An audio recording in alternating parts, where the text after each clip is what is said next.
Hello my fellow soul gardeners, it's that time of year, the year of giving, the time of year where we give to others. And I'm giving you something. If you buy a 60-minute reading, I will give you a free 30-minute follow-up in 2012. That's my holiday gift to you. If you want to know more, come to soulmart.me. Soul Garden.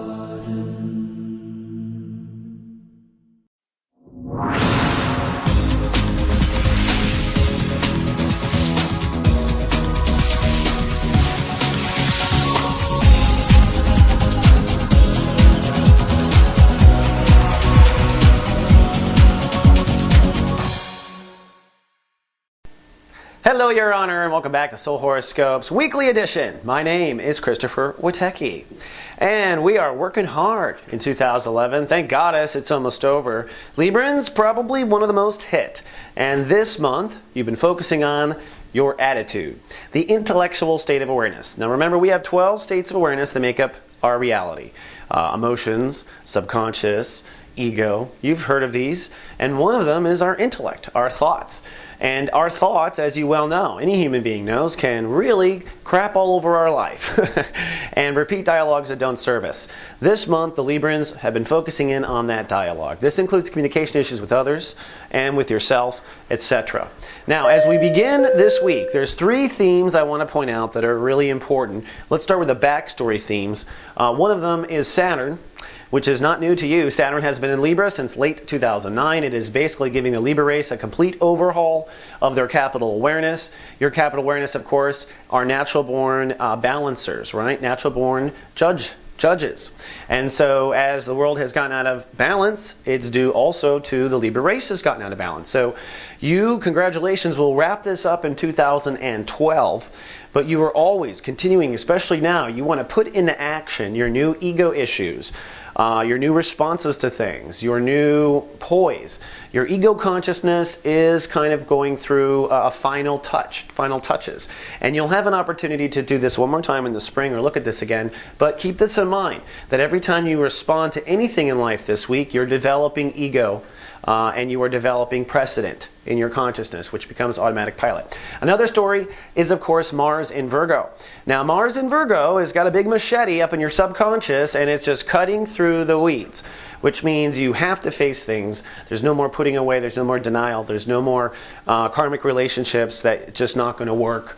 Mars is the other backstory, that you are ending patterns in your life, not just creating new. You are ending old karmic patterns. This will be a very strong theme through July. But it's important that you pay attention to this, that when you take action or respond, you're not just developing ego and setting precedent, you're ending old patterns. So that brings us to this month, the Sun. In Sagittarius, Chapter 3, wrapping up the intellectual state of awareness clean out, if you will. On Monday, Martian energy saying, hey, let's put it into action. Let's walk this talk. Whatever your attitude is, if you came to other conclusions, like you want to write a book or you want to be a messenger or anything else that spins off of communication and connecting people, act on that stuff too. It plays out in our literal reality, careers, everything. But you want to act and move forward. Here's what's interesting. On Monday, the moon is in Libra. So the universe is saying, hey, as you put your attitude into action, emotionally you'll be reminded of this new ego you are developing. So the universe is keeping this very highlighted for you when you make these mental decisions. That's actually, I think, a good thing. Tuesday, holding space. So we hold space on Tuesday. The moon continues to be in Libra, so you're still feeling sunny and cool, and you're holding space for this attitude. Wednesday, things get tested. We're at the 29th degree of Sun in Sagittarius. This is a day where quite often you get tested. Tested on how well you can hold the space, how well you can be one with yourself, right? It's kind of an Om day, and usually what happens, the universe throws us an emotional ball. The moon will move into Scorpio, so on this day of testing, you are going to be very emotionally sensitive to what you're worth. So it could be someone insulting you or not paying you right or something like that that threatens to throw off your test on Wednesday. And if you're watched over by GA, we'll be be with texting through all those points and helping people stay on course there. It's very important on the 20th degree. Thursday, things go kind of batty. The sun moves to 0 degrees Capricorn. You know what I always say? 0 means 0. Our capital state awareness will be offline. You'll just have to pay attention to how you feel on Thursday to see what I'm talking about. But interestingly enough, the moon has progressed up into Sagittarius and is crossing Mercury on that day. So our capital awareness is offline, but then emotionally we're following through with this month's lesson. Okay, and we're following through and catching up with Mercury too, of the lesson we just finished. So it's emotional follow through to your mind games, and you might be emotionally tested on Thursday and Friday of those mind games, where emotion triggers and pulls you out of that. So I guess the 20th degree wasn't the final test. On Friday, we click nicely into Capricorn. Things definitely start to ground. Okay, and you now move to your next transit, which is going to be looking at your self-nurturing practices. What are the laws of a good home, a good family, good self-nurturing? And this is one of the areas that Librans are very weak. You are very, how do I put this?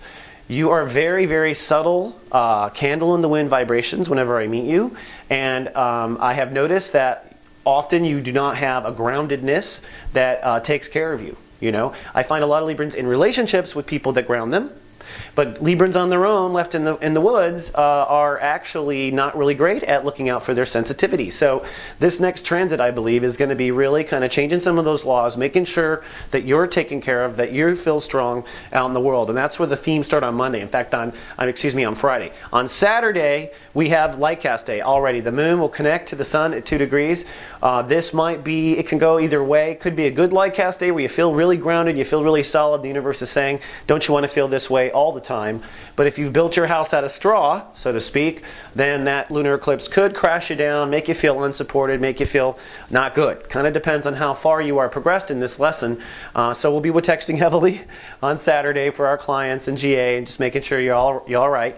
On Sunday, though, things actually chill out. That drama ends. The moon is in late stages of Capricorn.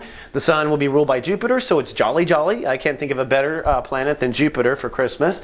And so it's going to be a jolly Sunday, not too bad. Really, the next wave of havoc comes on Monday. I can't tell you about it, but that's a hell of a tease, right? One other thing I want to talk about is I have a radio appearance this week. If you can get next to a radio or the internet on Tuesday, 2 o'clock Pacific Standard Time, I'm going to find myself as a guest on FindingCupid.com. And that's finding-cupid.com. It's a love radio show, and I'm really starting to get into the love and lust stuff now, so it's going to be fun. Come on down and take a listen, and they are taking calls, so maybe I'll get to see you. All right, well, you have a good week, and I hope to see you again in 7 days. And as always, live, love, be.